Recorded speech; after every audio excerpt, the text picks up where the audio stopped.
The 3 filters of choosing the right woman. The first one, personality and values. If you want to find the right girlfriend or wife that you can spend potentially the rest of your life with, you have to understand that the number one factor for relationship success is compatibility. Compatibility on those 3 filters, on those 3 pillars. The first one is personality and values. In order for you to evaluate that properly, though, you yourself have to write down your must-haves, nice-to-haves, and deal breakers. Again, Fernando prepared the whiteboard. I'm going to mess it up with my messy handwriting. But the 3 magic questions you want to answer for yourself is 1, what are my must-haves? But it's kind of the third question of the third magic question, because the first magic question is who am I? Second is where I'm going. Third, who do I want by my side? But if you're narrowing in who you want by your side, 1 is must-haves, 2 is nice-to-haves, 3 is deal breakers. You need that clarity.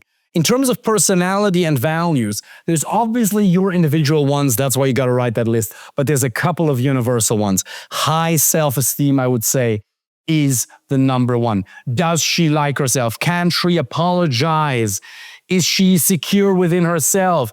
If she doesn't know how you meant something, does she assume positive intent? Or does she think that you meant it in a sneaky way and you're trying to get one over on her? So write that list, must-haves, nice-to-haves, deal breakers. With your values, religion, politics, you have to be absolutely aligned. I don't care where you're at.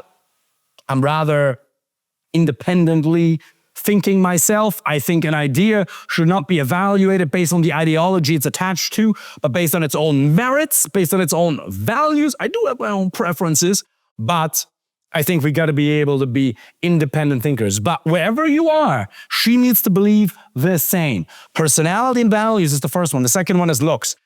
And a lot of men fall prey to this false dichotomy. They think I'm either going to have a really good looking woman who's a bit crazy or has shitty personality and values, or I'm going to be with a woman who has great personality and amazing values, but I don't really like her looks that much. No, you can absolutely have both. And the third one is IQ, or cognitive stimulation. Are you able to have intellectually stimulating conversations with her? There is no right or wrong with any of this. You just have to match it.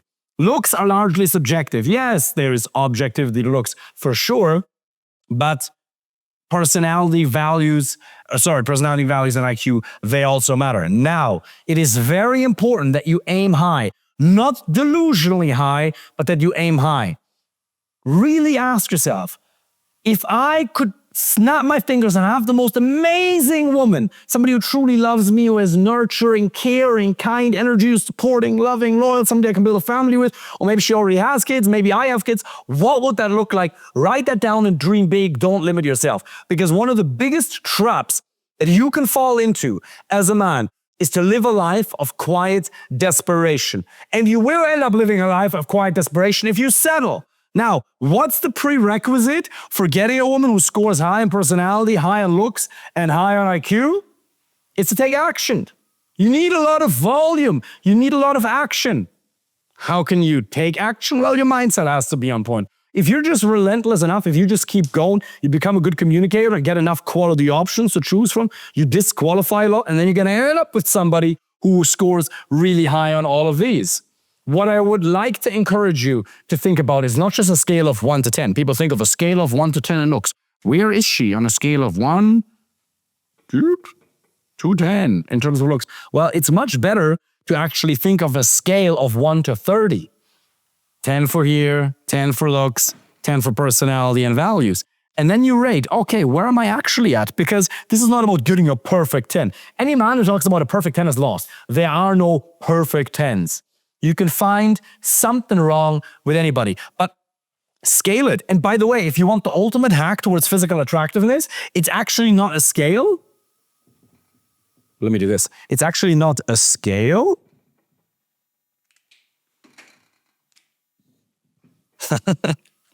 It's actually, how do I do binary? It's actually binary. It's 1 or it's 0. Am I attracted to her or not? That's it. Do I find her physically attractive? Oh, yes. Is there desire or is there not? Simple as. And you don't have to justify your looks to anybody. The preference that you may have regarding looks may be very different to somebody else. Now, when it comes to personality and values, please, you have to choose somebody who has genuine burning desire for you. How much does she actually want you? The more she wants you, the better she's going to treat you. So the secret to all of this is to aim high. Aim high on this, aim high on this, aim high on this.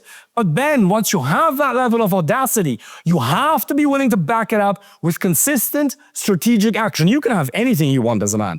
If you're willing to back it up with consistent strategic action. Consistent is important, but you can't just keep doing the same thing. You can't just keep having the same shitty profile on dating apps, expecting a different result. That's the definition of insanity. But you absolutely can expect a high outcome if you're willing to change your approach, refine your approach until you get what you want. So you aim high and then you back it up with action, because what's the alternative? Let's face it. You aim low and you settle for a life of quiet desperation. You know these guys, when you walk down the street, they're with a lady they're not physically attracted to, and they either have a red face because of alcohol consumption, they're super fat because they're compensating in some other way, or they're simply miserable. If you're not happy in your intimate relationship, my friend, you are not happy. And I want happiness for you, but it's going to require a combination of audacity and work ethic. You already have the work ethic. If you're already doing well in your career or your business, you've already shown that you can work hard over consistent periods of time. Now you just need to transfer the same meta habit of taking action into this area. Beautiful thing is, it only takes 5 to 8 hours a week. This is not, as I always say, a 25-hour-a-week MBA program. It's significantly less. You could do work, you could do I have clients who are working, who are 45 years old management consultants and doing their MBA, and they're doing this. It's fine. You can absolutely do it if you manage. And that person also has kids. So you can do all of it if you prioritize properly. Time is emotion. If you do not aim high in all of these, not delusionally high, but high to the level where it excites you, then you will settle for somebody and you'll end up compensating with alcohol or other mechanisms. And I just don't want that for you. I was married to a woman who truly wasn't right for me. And I suffered a lot. I settled. And I remember even being in university, and a friend of mine would tell me stories of him and his girlfriend having sexual adventures. And I'd be all weird and defensive about it. Why? Well, because I was lacking some of that excitement in my own marriage, in the relationship with my ex-wife. Not because she's a bad person, purely a lack of compatibility. I want you to feel alive, and all of those are required. So aim high on all of these, write down your list of must-haves, nice-to-haves and deal breakers, back it up with action on dating apps, Instagram, and in-person approaches, and you can truly find someone. If you want me to help you with that personally, if you're a man who considers himself an achiever, you're doing well in your career, your business, most of the areas in your life you've already figured out, but the last missing piece of the puzzle is a fulfilling relationship to the right woman. Click the link underneath this video or in my bio or wherever you're watching this video and apply for a free initial consultation. During that call, a member from my team is going to sit down with you, map out a plan based on your individual situation, and we're going to find out if and how we can help you. Looking forward to speaking with you soon. Take care.